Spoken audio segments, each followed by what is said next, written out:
COVID closed the theatre. Oh, okay. That's a which gutter. which was really sad because the work that they made was outstanding. I'll send you the link and please have a look because we were really proud of that work. Yeah. And they made some fantastic response. Yeah, I can imagine, man. That's sick. Sad that happened.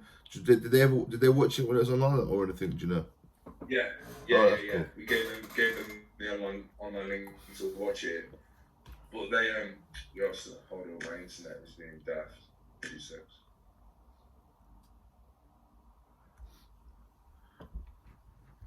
Yeah, there we go. Sorry, my internet's being stupid. No, that's right. So I'd also, as part of the project, I hired a professional photographer to do some black and white A0 portrait photos of them. That's good. That's cool. To just like capture them at that age, the person that they are right there. Yeah. And I exhibited them and hung them around the theatre to then project the film in the middle of it. Oh, yeah. And literally that day, as I was putting them all up and hanging them in the theatre, like they came and said, "Yo, like the theatre's closed." Such bad time. Oh, mate, it's so sad. Yeah, it was really sad because for them, as you know yourself, and especially within behavioural units, like those kids were really vulnerable, and for them this was a massive thing. Yeah, achievement, everything, and all that work as well. Like, either pictures being there, the piece being there, and being part of Compton Nights, like. It's sad, man. The coronavirus has stopped so much, so many things, like so many highlights for people, and also just like simple rites of passage or whatever. It's so sad. So you've had a lot of things. You've had a lot of things cancelled because of COVID, and like a missing year, I'm guessing, right? Yeah, whole year of work. Yeah, whole year. It's pretty good, pretty gutting. Loads of things like I'd never done before. So like I was going to be working at the Globe.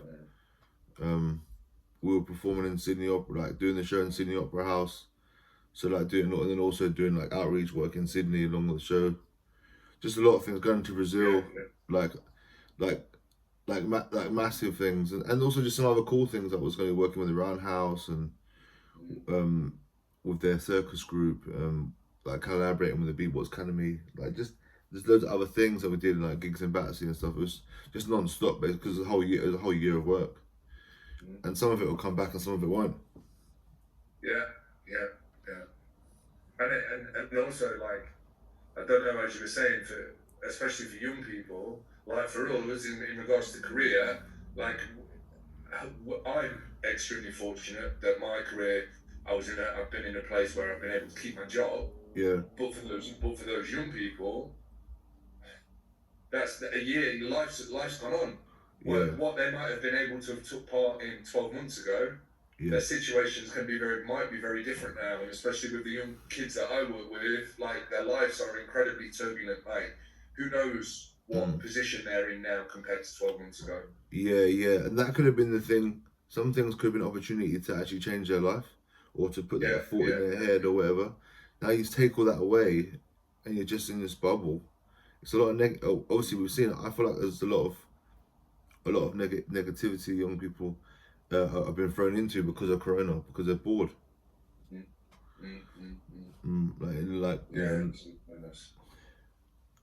here we are. Yeah. There we are. But thank you so much for agreeing to do this morning. Thank you. I really do appreciate it. No, that's all good, man. I'm trying my best here to just share the work that people are doing all across the country, and as well, obviously, I saw that the podcast that you've been interviewed on previously, and seen that you've got like a similar sort of thing going on over there, and I just think it's so. I feel like we've got a bit of power back, and it's taken. I don't know how you feel in regards to integrating digital into theatre, but I feel like the theatre world seems to be a little bit of a step behind. Yeah, of course. Yeah, definitely. And the money lies with big organisations, and at the moment, we don't need that to share the work that people are doing across the country. Yeah, true. And yeah, it's just a really I don't know, a great project I've been working on to be able to interview people and find out more, and especially my own practice as well. Like it just widens those conversations, Yeah.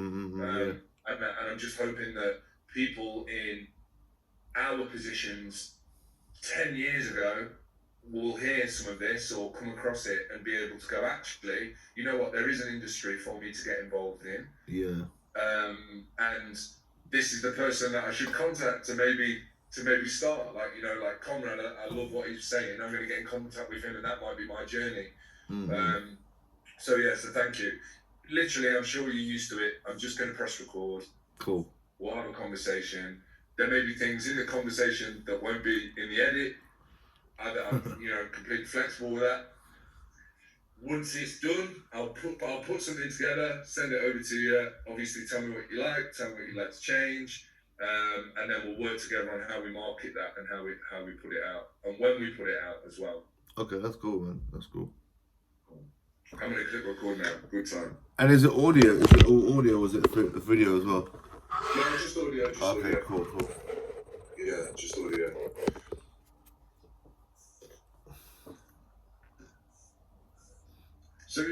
So in regards to, I'll go back a little bit. So Crompton Nights is kind of the first time that I became aware of the work that you do at Vacancy and your work and your practice. Yeah. I'm guessing that's quite far down the journey for you. Yeah, a little bit. Yeah, okay. Okay, so whereabouts, like, did you start as a musician? Is that where your practice kind of started? Yeah, a mixture of music and drama though. Like I've always like drama's been the thing that I've always kind of like had opportunity to study, because the music is actually more elite, because you have to have private lessons, and you have to have a different kind of knowledge. Where drama, obviously, you not only can you just do it at school, but you can do it in the playground, you can do it in your bedroom. Really, do you know what I mean? You can play act, you can do it anywhere. Yeah. So it's been a mixture of like. So I did drama at school.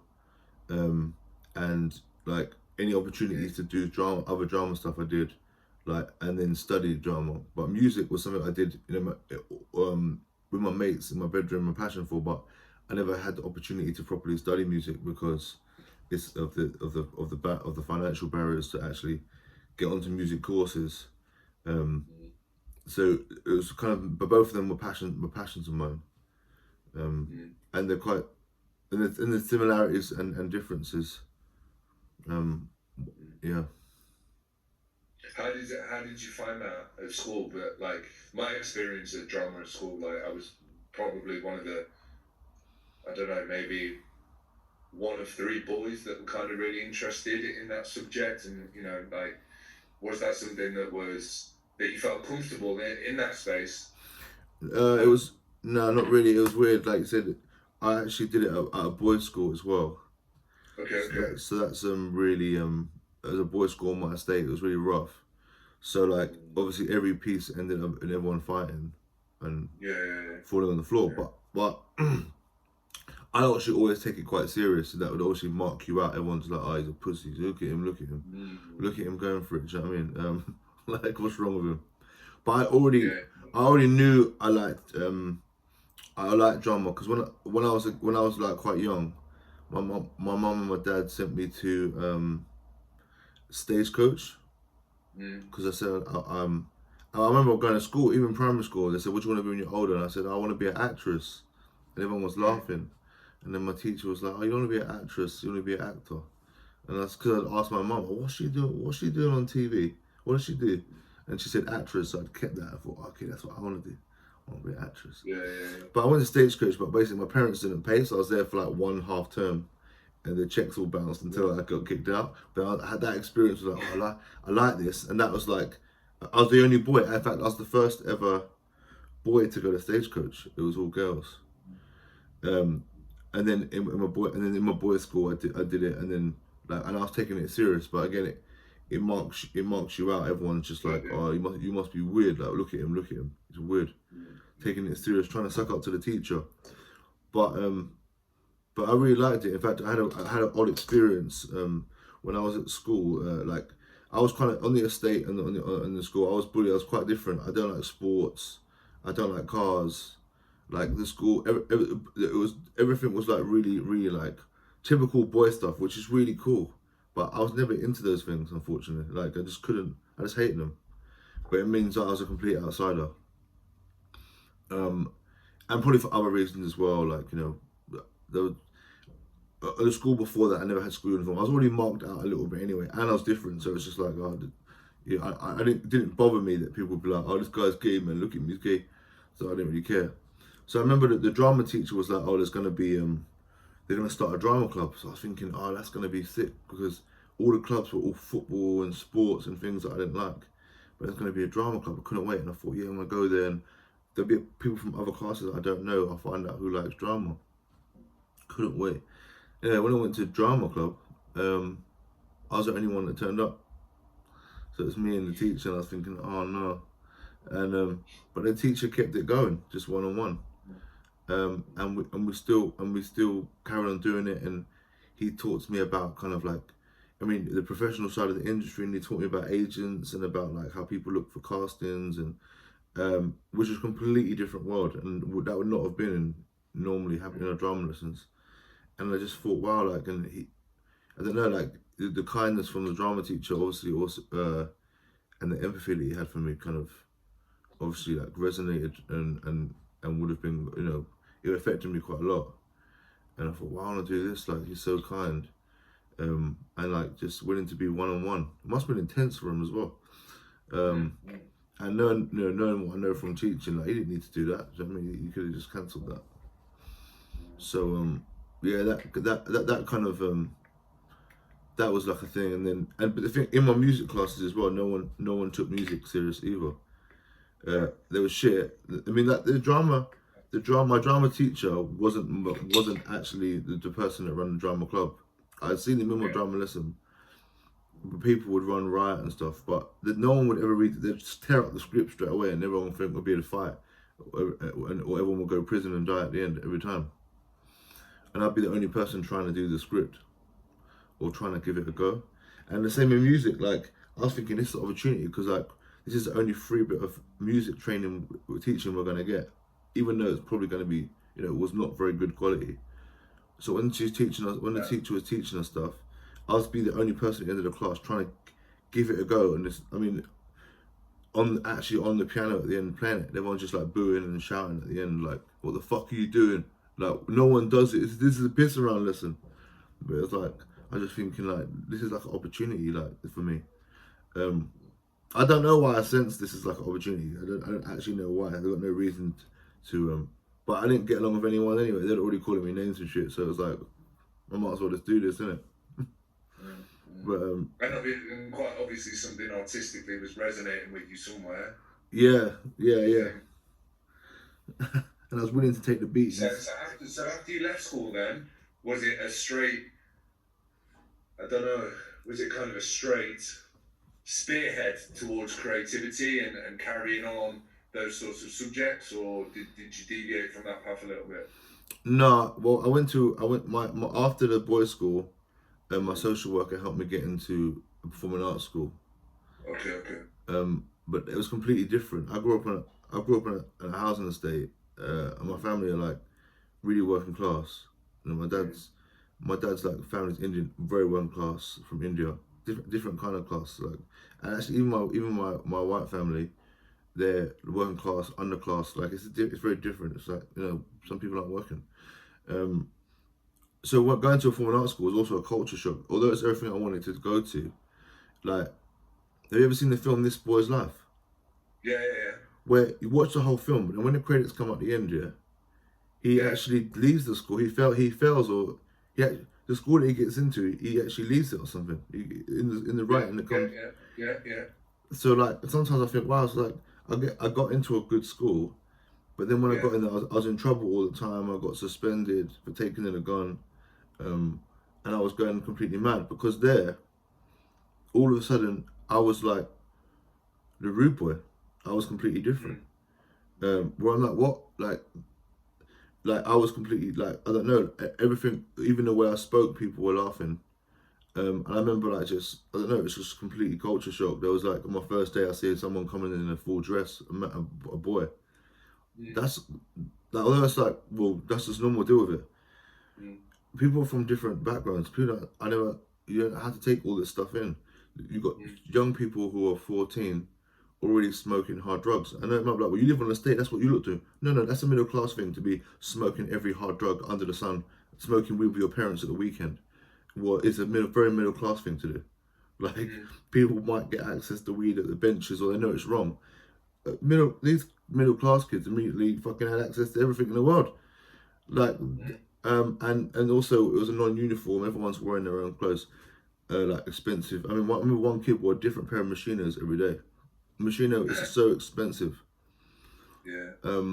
So I did get into a good school, but for me, I learned a lot. But my starting point was very different to everyone else's. They must have been thinking I was like, what am I doing? But it was just a complete culture shock. So I had a good time and learned stuff, but I was basically always in trouble. And a lot of it was like stuff I didn't do. I know everyone says that, but it was like you kind of get profiled a little bit because people imagine that you did something for a reason, or like sometimes the teachers would be like, oh, "I know your record." Like, take me in a room. I know your background. You're a little shit. And now I'm just like, what a bitch. I remember this teacher was blowing smoke in my face. Just smoking. You're a little shit. You're going to be a pervert. You're going to be nothing. You're going to be disgusting. So it was like pretty hard, but I just liked the lessons. But some of the actions from the adults were bizarre. Very, and especially now when you're working with young people yourself and you look back on those experiences and you're like, wow. You realize, but one thing I get is that I'm a qualified teacher, so I know in the register and records, those teachers would know. I had a social worker. I was on the at-risk register, so now I know that when teachers would take me out of a lesson and be swearing into my ear and be like, "You're a little fuck up, and you're fucking nothing. You're a piece of shit." Now I know, wow, because you knew I probably wouldn't even say anything because I was having problems at home. I couldn't go home and say this at home, so you could say you could say whatever you wanted. And do whatever you want to me. And I feel like that's something that's not really I don't think people are aware of that. That maybe it's different now and be a lot harder. But the teachers know, or teachers knowing the kids' backgrounds or those things in the register, they can take you off. I had a few different incidences which would be major issues now. Safeguarding, much more than safeguarding. I mean abuse. And it happened to me and my brother. And I thought, why is it? You think maybe it happens to everyone. Now I realise, wow, all those things were happening because all the teachers knew how severe it was. They could do what they want. They could do what the fuck they wanted. But anyway, aside from that, I learned some stuff, do you know what I mean? But it was a culture. Felt like I was playing catch up. Everyone had been to like, working in big theatres and like done a lot more. And even though I was doing everything I could do to go to different theatre clubs and whatever, I'd never even heard of the Brit School. My social worker told us about that. I never heard of the Brit Awards. I remember people laughing on the first day, being like, "You've never heard of it? Why have you come to this school then?" It's like, "What is it?" And it's like, "Oh, it's an award show." It's like, "What? You sit down and watch award shows with your parents? Your parents sit down and they watch that? Well, that's what we turn over at. Well, people giving each other awards. That's that boring shit that comes on." Anyway, so when I left Brit, I was out of work for like half a year, but I was already kind of like I don't know, I just had mad teenage energy, and also I wasn't going from Brit School back to my my nice big house and parents with connections like everyone else. I was going back to live on our estate, and I'd already had a lot of problems in year 11, like I was kicked out of my house and blah blah blah blah, like loads of issues. So it wasn't easy for me to. I always had this thing of music and drama. That was the only thing. That's the only thing that I had. But when you're in trouble at school, also there's a thing of like, oh, I thought I was good at drama. I thought I was good at music, but I'll keep getting in trouble here, and everyone acts like I'm shit. I don't mean just because I can't get along with your rules or I can't get along with the culture of this school. I don't mean that I'm shit in music and drama. But they make out that you're the shit one. You must be shit. But it's like, I mean, I was quite confident in the fact that I knew I wasn't shit. But it's weird, isn't it? Because it can make you feel like, just because I can't get along with your culture, how you're doing it, it can make you feel like, I remember thinking like, like at times thinking in the hierarchy of the school, like, all right, these people are the drama people. These are the top. The school makes like a hierarchy. Like they pick people who are good. They pick people who are bad. And it was like I was clearly on the bad side. But my behavior had nothing to do with my performance. But they kind of thought they meshed. Unfortunately, with school, they meshed both of them together. Like you get treated like they match your character, and with everything gets just merged together. So it's like quite confusing. But when I left, I thought, and I know that I know that I am that I've got something, because my friends like it, my family like it, and that's like, well, who are they? But I'm like, I don't care. That's the first people you need to impress. That's it. That's it. You know, at like parties and stuff, they asked me to sing. So anyway, and I taught my one good thing about Brit School is like everyone, there's all like really good. They've had like thousands and thousands of pounds of music tuition by the time they've gone there. So yours like I never had any music lessons, but you're just seeping it in. You're just like watching people. And I remember my nan got me a guitar on like, what's it called again? Like on installments, paying installments. It's Encore guitar, which is like a really shit brand. But my first guitar, but I was able just to watch what everyone else was doing and teach myself guitar. It wasn't even like a lesson. I didn't even ask anyone. They probably wouldn't say what they were doing. But I was able to just watch people what they were doing and just copy what they're doing, and able to teach myself guitar. So I'd left with being able to play guitar, and I'd learned all this stuff in drama. And whatever, but I wasn't. So I was unemployed, and then I become a bus conductor.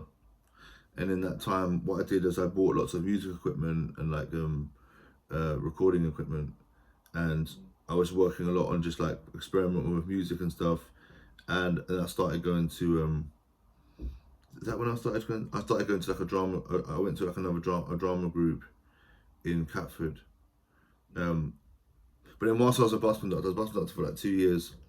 I realized like I don't know how am I gonna do anything in like music or drama, just being a bus doing this, like I don't know, like doesn't seem like, because you know, and I know a lot of people do that. They do it at school, do it at college, and they go get a job, and they're still like, you speak to them, I'm still thinking about my drama, but they don't know what to do.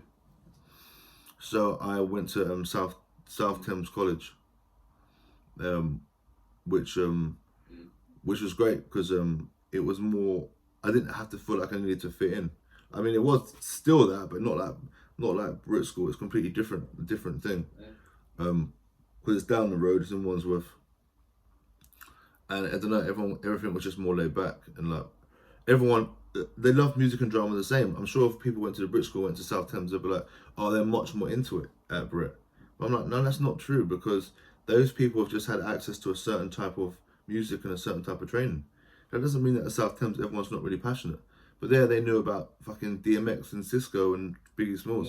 They didn't know that shit in Brit School. So it was very, very, like the knowledge and the interest is just very different. So I went to South Thames, which was good, and I got, you know, I got in a bit of trouble, but yeah, I got in a bit of trouble, but I got in less trouble, and I was able to like, also one thing I was able to do is like lead. If I was in a group, I was able to like lead the group. I was always kind of like directing my friends, putting things together, because I was older as well, because I'd taken a couple of years out as a bus conductor. I was older, and then had all these experience at Brit School, which was like, you know, was a lot. You know, I mean, it's very intense. You learn all this stuff. So I was able to like basically like direct my friends. I remember I was like running. We did a music concert, and I pretty much ran the whole concert and stuff. And I'm thinking, shit, like at Brit, I thought like I was one of the shit people at music, but I know I love music there. But actually, it's your passion for music and stuff that needs to be brought out, and given the opportunities to actually do stuff with it.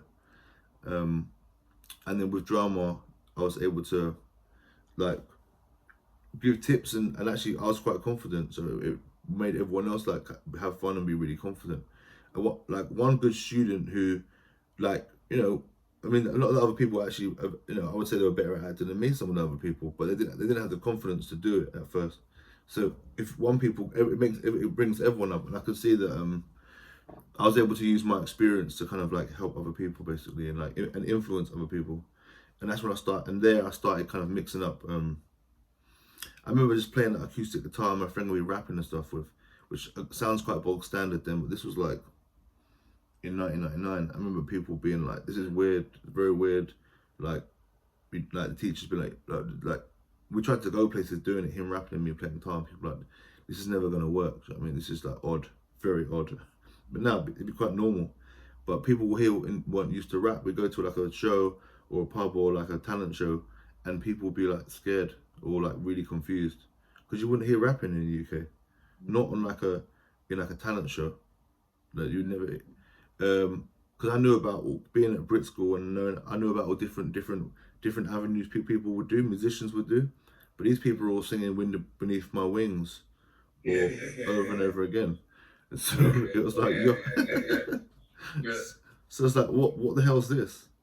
And I started merging the things together. And from Brit School, when I already knew when we started studying texts and plays and stuff, I already knew that drama is so amazing. Like, it's making me feel stuff and express stuff. But all the plays and stuff we study, and when I hear about the effects they had, like how, people would have conversations about sexism, people have conversations about race. This is so fucking powerful. Like, play and art can change the world.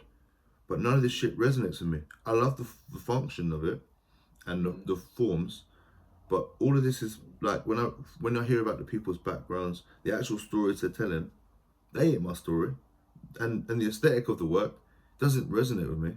Like I can see the function, and I knew that very early on. I was thinking, wow, it's so powerful, but where do I fit in? Like, where the fuck do I fit in?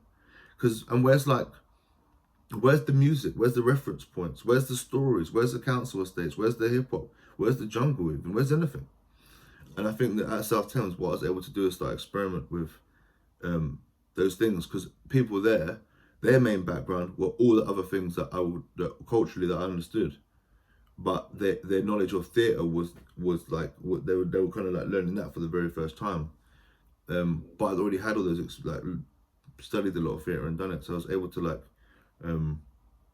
just experiment basically there and think, wow, like, the make certain connections, like these things really work. Like if you like clash different elements, and like also like building other people's confidence, like and like building up my friends' confidence basically and other people, because I was a couple of years older, which when you're 16, someone's 18, it's actually quite a big difference at that age. And then after South Thames, took another couple of years out, just like experimenting with like music, and just like doing other shows and stuff. But actually, South Thames led me to Battersea Art Centre, because South Thames, the teacher took us there, and I remember going there thinking, wow, have you been to BAC? No, never. So like, it's got like there's a £1 million marble staircase. It's like 120 years old building. It's like really beautiful, something that you can never build now. And there was like people like drunk. Obviously, it was back in the day, so everyone's like, there's like a haze of smoke everywhere. People are drunk. There's like loud music playing. People are dancing around. We go and watch a show in there. The show was completely in the dark, completely black. And then it's all like sensory and different sounds and whatever, and then like people are going around you. Then the staff, the actors are actually using infrared so they can move around. So sometimes you feel people touching you, in line with the. So it was fucking amazing. It was like taking over your whole senses, right? People were crying in the audience. People like after the show, people were like, "This is not right. This is bullshit. This ain't right." And I'm thinking, I couldn't believe it. I remember thinking like, that's what I mean. Like this shit can touch people. I never go watch a film and see people swearing and like going crazy, saying this is juju, it needs to be stopped. I never seen shit like this before. Like, this is great. This can really affect people. I remember, and then looking around and just seeing like, I remember seeing like the artistic director Tom Morris at the time, just like just drinking. I think it's drinking champagne or some shit, like jumping up and down, playing a piano, and loads of people around. Like, I'm thinking, wow, like, how the hell do we become part of this completely debauched world? Like, all the adults are like getting fucked. The work on here is like amazing. Like, wow. And then our college were like, well, the college was going to pay for us to do a week's a week or 2 weeks residency there and work with Ridiculousness, which is a really respected like theatre company. So I was thinking, oh, I can't wait for this. Like, I was really excited. There's some new girl that started that I realised. Like, I had a few mates. We're gonna go to like the BAC, and then I get kicked out. Or I get suspended from college for something that I didn't do. And I was so devastated. So everyone went and did this show at BAC, and then eventually I got an apology from the college and let back. But I was very bitter and resentful because I didn't do anything. Also, like, I even tried going back on the premises because I was supposedly part of some photo shoot for the college, and they were like, "Well, you know, you're banned, and if you come back, we're calling the police." It's like, but I hadn't. Imagine I'm not doing anything, but you're like, the people calling the police on you. I hadn't done anything, and you're being suspended, and I was suspended for more than 2 weeks. I got suspended for 2 months. People are moving on. You're thinking like everyone's gonna forget about you, or you lost all your friends, and I lost this amazing opportunity. So when I went back, everyone was like, "Oh yeah, BAC was so great." Rare. I'm thinking like I was livid. I was like, fucking like so angry, thinking, "Oh, what? Why has this happened to me? Why have they done this to me?" And also when I left, the teacher was like, who I really liked, was like, "You were always weird to me. You were always weird. I knew you were And I was thinking, whoa, that's it. That's my sign off. Watch what happens when I come back, because I knew I was going to come back. Because the thing is, I was like, I'm going to call the police, because if you're going to kick me out and say I've done this and this and I've done none of it, watch. And they were like, we could call the police, and I was like, I'm calling them now, because if you're going to kick me out, cool, but let's call the police because I haven't done anything. Anyway, then I was told if I call the police, I get immediately, instead of being like suspended, I get excluded because I've brought the college into disrepute or whatever. Yeah. And it's like, but how can you kick me out and not call the police though? Yeah. They're like, we need to investigate it. They bring investigators, blah blah. It's like, I ain't got time for this. Like, you're ruining my life, and then I get found innocent. It was very annoying, very, very, very frustrating. After I left, it happened to someone else. She sued the college and got loads and loads of money actually for exactly the same thing. So I should have sued, but I try not. I tried to. You got to try and let things go in it. But so when I went back, I was livid. Anyway, I was thinking, I'm like always fucking playing catch up. These fuckers, what? And then my friend Ben, she told me that BAC had like a youth theatre scheme. And I was like, what? And anyone, like, we should go to that. I'm gonna go to it. And I remember thinking, all right, like, let's go. So I went there, and then afterwards, it was great. And I remember, like, you got in groups, and people like came out with stuff, and then after people wanted to show stuff, and then you show back, and then like people give you feedback, like a normal session. But I'm thinking, wow, this is great. And then after the session, they're like, yo, listen, you're not on the waiting list. You haven't paid. We don't know who you are. You can't just come into the session. But the thing is, I felt like I was somehow owed this because I've been kicked out from the college. It didn't really occur to me that the BAC had nothing to do with it. But at the time, and I could tell that people were really nice. If I went back, they weren't going to get rid of me. So when I went back, it was a couple of times. It was like, you haven't paid, like, you need to get out. Anyway, I started bringing my mates with me, more people. I was like, yo, come to this thing, man. Like, it's sick. Anyway, and then so they spoke to all of us and said, look, you haven't paid very rare. But one of the assistant directors of the shows said, and this would happen each week, when the director would say, can anyone show? Everyone would be like, no. But we were like, boom, what are we here for then? And then she was like, they're actually like really want to do this. They're actually like really engaged. I think we'd lose something if they left the group. And then they're like, oh, you can stay. And we're like, oh yeah, we got to stay. And like, we still had that. They still tried to shake us down for some money every week, but we never paid. I mean, it was just like, and at first they would say it in front of the group in the register that it would seem normal to say, blah blah blah, to call the register, and then Conrad, Tyrone, Junior, Barry, you haven't paid, so and you're there thinking like you're saying this in front of everyone, right? Do you know what I mean? Yeah. What? But the good thing about that was also the other people that we met. So I remember meeting someone called Jonathan who worked in a bank. I remember thinking, man, he got a job, man, he works in a bank. And then other people were saying like they go to uni and stuff, thinking, wow, like, what? Like, I want to know what uni is. Like, I remember talking in college thinking, what is that? I remember, what is uni? Like, I heard people talking about it before, but what is it really? And it was like, wow, like we get to mix with all these different kinds of people. And also I feel like, I mean, and that's the thing, I'm thinking, I feel like we're better than these people. We just started this shit. Like, because some of them, they're all quite middle class. You know, there's an assumption. I'm thinking, I thought they'd be killing this, mate. I thought they'd be getting up. But we were just like rowdy and confident. And it was like kind of, you know, boosted our confidence. And we had nothing to, you know, maybe like some people get into groups, you put something, it's not good enough, you don't want to show it. We had no like fear because there was no judgment of what's good and what's bad. It was like, you're just going to show anything. Like everything we do is sick, it's going to be sick. So that was really cool. And then we made friends. We were friends with everyone. But what eventually happened was one time, I mean, we were friends with everyone, and I think even some so basically we went in one of the sessions, and the director said, or a producer said, I can't remember now, that all the group had met up, and it's like, oh, all right, where were we though? Without us? And it was like, yeah, and they said that you're like taking over. So taking over, and this is like we've been there for like 2 years now. Taking over, what are you talking over? Oh, because like every time they ask if people want to show work and stuff, you always show stuff. It's like, but that's what you're supposed. That's what you're supposed to do, though. That's what you're supposed to do. They ask us. They ask us to do that. We thought we were doing a good thing. They always give us feedback.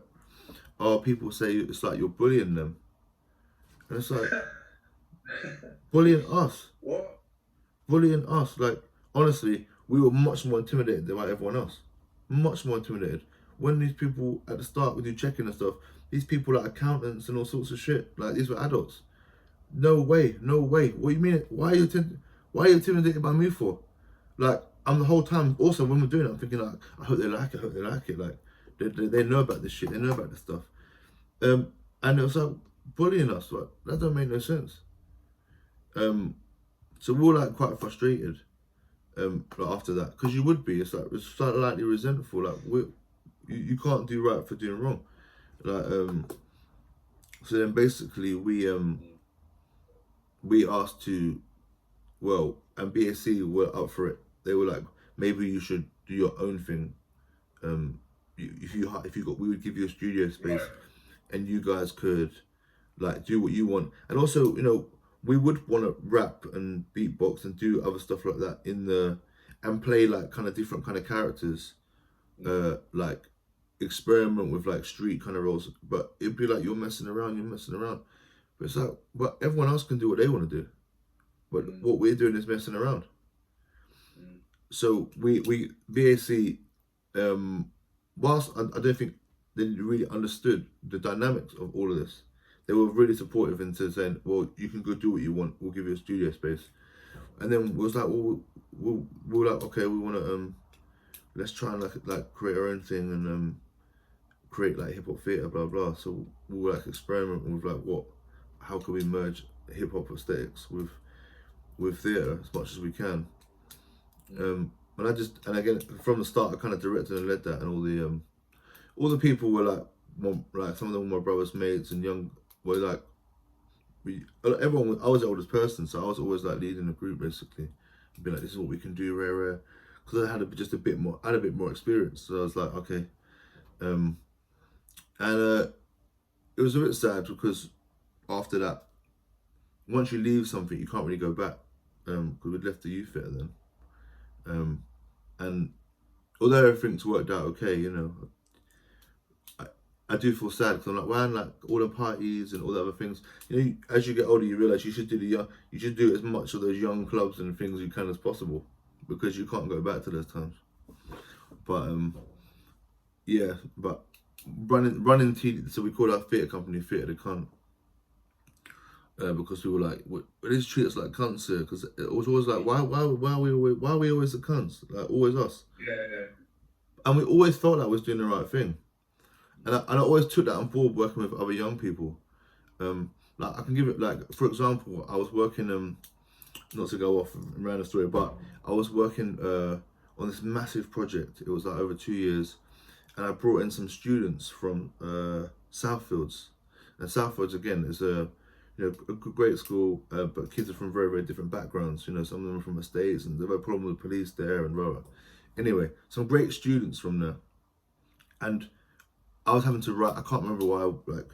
Whatever. I was working so I was in the evenings. I was working on the show, and in the daytime I was teaching in the school. So for part of BTEC or something, I had to write reports on them, or they'd be telling me how they're feeling. So I remember there was this one day, one of the girls was and she was she had a lot going on, and also you could tell there's something going on. But when you spoke to her, she'd be having the best time of my life. I've never been this expressive before. I've never, I'm really proud of myself. And we're thinking, wow, this is a lot for you to say this, a lot. The main director of the whole because there were so many people in this show, was you got an attitude, pointing out, you got an attitude. So you got an attitude. I remember her just standing there. Smile. What's wrong with you? What's wrong with you? And it's she's not doing anything. She's not doing anything. What? And he did it to a couple of the girls that had taken there. And it was you've got all this funding to come to London to work on a participatory show. And you've got different people it's so big that they've got different other groups of young people to come in. So I had the Beatbox Academy there, and I brought in some kids from a college, and there's other youth leaders with their groups. But I'm you can't come here, have all this money and ideas, and not understand that someone being present might look different to you or being present. Someone engaged, I was writing this girl so basically I was being told, they want to kick 2 of your girls out. It's are you joking? I can tell you now, they're fully engaged. They're actually loving what they're doing. They were not being rude. I remember one of the girls, when she stood there, just relaxed. She would just be, what are you doing? Why are you putting in her face for? And she would also be like, what? And then she was shouting at her, and she's looking around, and she'd actually be laughing, but I could see that they were being serious. And I'm thinking, what are you doing? Trying to speak to them. I was like, listen, they're having a great time. I don't know what's going on in your mind, but they're just not. You just don't understand. And anyway, I couldn't believe this girl, her attitude in this production to her attitude at school was worlds apart. So I could see, she's really trying, and she was engaged. They kicked her out. I remember her crying, and the other girl crying. I remember thinking, this is bad, man. I can't believe I got them here. I cannot fucking believe it. And outside, a theatre show, very experimental, working with all these other people, and the Batsy Art Centre, which is already, for some of the kids, it's a very strange, it's very posh, with other very middle class people, predominantly white people. It was very hard to get them to come. And now you've done this. What have you done now? This is a negative memory. This is going to be so bad. And it's it's so sad, but you see that I can see that what happened with them was what happened with me. It's some people, they don't know how to read you. And you're I don't understand that. I'm having the greatest time of my life. You need to get that attitude out of you. I don't know what I can do. What can I do? What can I do? Get out. Do you know what I mean? It's I don't know what I'm doing. And it's your job to show me. Maybe you're wrong in the way that I should be showing it, but can you just tell me now what I'm supposed to be doing? Because I don't know. And it was horrible. There was really horrible seeing getting kicked out, but it reminded me of my experience and thinking, because people don't respond. And the thing is, it's not, what's annoying is they were not being rude. There was no rudeness at all. They were actually being really polite, being very quiet. I remember thinking, you can talk up, but not, because they didn't want to say the wrong thing. Yeah. But it was, so, I mean, there's a lot of work sometimes to be done with other practitioners, because not everyone responds in the way you want. I recently worked in Oxford and at the North Wall, and one of the kids, all the kids were great. It was a great time, but it's his level of engagement was very different to everyone else, and yet his mum wrote a letter to say, she I've never seen him so engaged. He wanted to get there early. He was rare, but he was very quiet. He didn't rap out his lyrics. He wrote his lyrics, and we read them, and he whispered them. He was very. But that was a level of engagement he gave. But for him, that was 100%. That was 110%. It was more than they'd given before. Anyway, yeah, sorry to jump around, but it's just in my mind. Yeah, then after working at BAC and running TDC, which we did really well. Like we were reviewed in like the Stage and the Metro and blah blah. We got bad reviews. You know, the Stage said I'd never work again. But I think from running that group, we got massive audiences and very massive local kids from the local estates. Loads of people that we knew came. They just said they want to start something new called the Beatbox Academy. And I also started assisting on the youth theatre as well. And assisting on the youth theatre helped me to see what was good, and also I can immediately see what was bad. So when you're working with alongside other practitioners, you can see what the bad things they're doing. So some of the stuff was good, some of the games, some of the techniques, but there was a lot. You know, sometimes they just don't care about the young people actually.